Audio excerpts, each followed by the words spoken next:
Hello, wildlings. I'm your Creepsmith, and you found my Fear Forge. Lucky you. Today's short scary story, The Words in the Sky, by DaMoonHorse96. On Monday, someone locked her up in a room without food, causing her to die from starvation.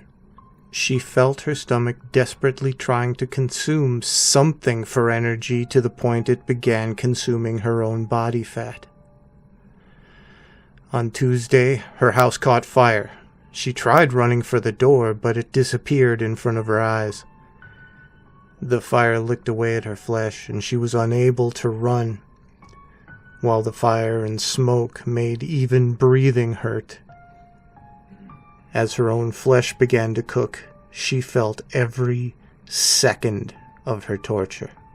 On Wednesday, she was swarmed and bitten to death by insects. They came in from the window and kept eating her down to the bone.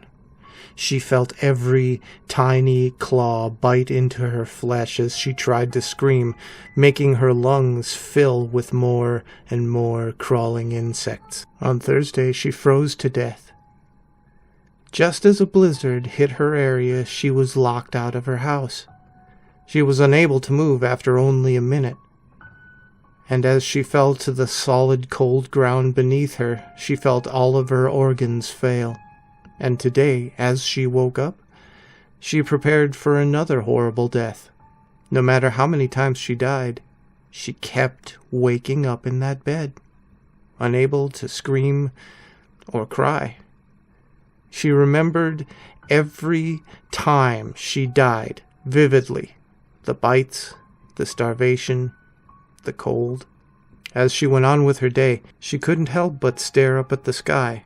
In the sky there was something written in a mirror image.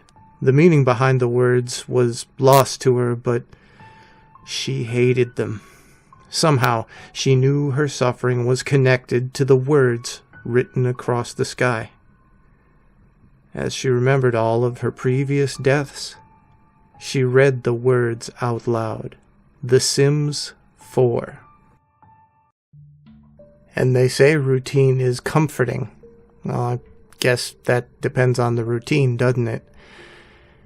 Anyway, stay scary, wildlings, and make the most of your nights.